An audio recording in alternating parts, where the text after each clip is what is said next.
Assalamualaikum warahmatullahi wabarakatuh. Nama saya Deska Ampriani. Saya merupakan salah satu mahasiswa S1 PG PAUD semester 7 Pokjar Pali.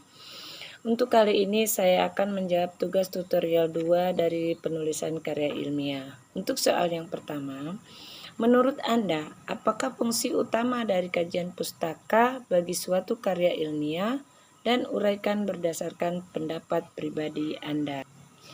Menurut saya, fungsi utama dari kajian pustaka bagi suatu karya ilmiah yaitu membantu para peneliti dalam membuat karya ilmiah untuk membatasi bidang kajian, juga untuk membantu menempatkan suatu masalah yang sesuai atau perspektif dan menghindari proses penggandaan tentang suatu penelitian yang serupa dengan sebelumnya.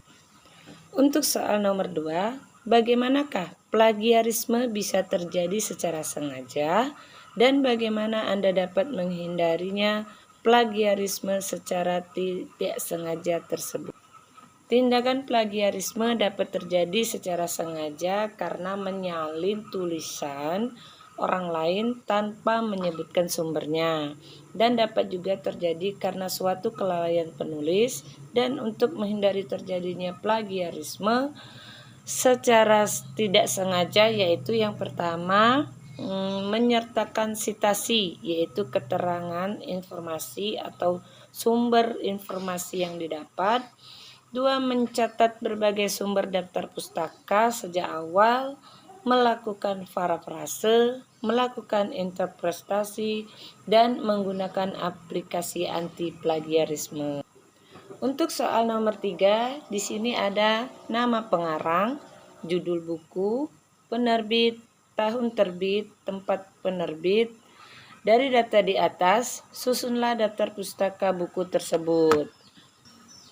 Dari data tersebut dapat dituliskan daftar pustaka Diani Sprever and John Gale titik 2013 titik Improving Reading Skill tulisan miring titik network titik 2 MC Growhouse. Untuk soal selanjutnya, jelaskan fungsi abstrak dan apakah yang harus dimuat dalam abstrak.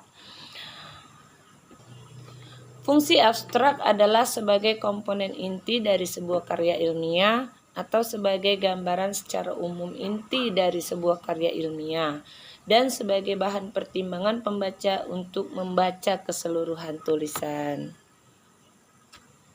Kemudian, yang harus dimuat dalam abstrak diantaranya harus menyajikan setidaknya 250 kata yang mencangkum tujuan, metode, hasil dan kesimpulan, tidak menggunakan kata singkatan atau kutipan, dan juga mengandung elemen-elemen kata kunci yang akan dijelaskan secara singkat. Untuk soal selanjutnya, salah satu komponen-komponen penutup adalah saran. Buatlah suatu contoh saran dalam karya ilmiah sesuai dengan judul yang Anda pilih. Contoh saran dalam karya ilmiah yang berjudul meningkatkan kreativitas anak menggunakan Lost Part Play. Berdasarkan hasil penelitian mengenai meningkatkan kreativitas anak menggunakan Lost Part Play, penulis memberi saran kepada pihak yang terkait berdasarkan permasalahan yang terjadi, antara lain 1. Dapat memberikan pengenalan media belajar, tidak hanya berdasarkan buku majalah, menulis dan mewarnai saja, namun dapat menggunakan bahan-bahan di sekitar.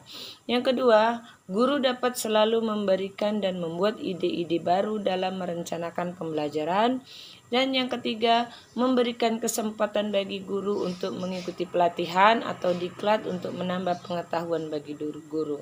Terima kasih. Wassalamualaikum warahmatullahi wabarakatuh.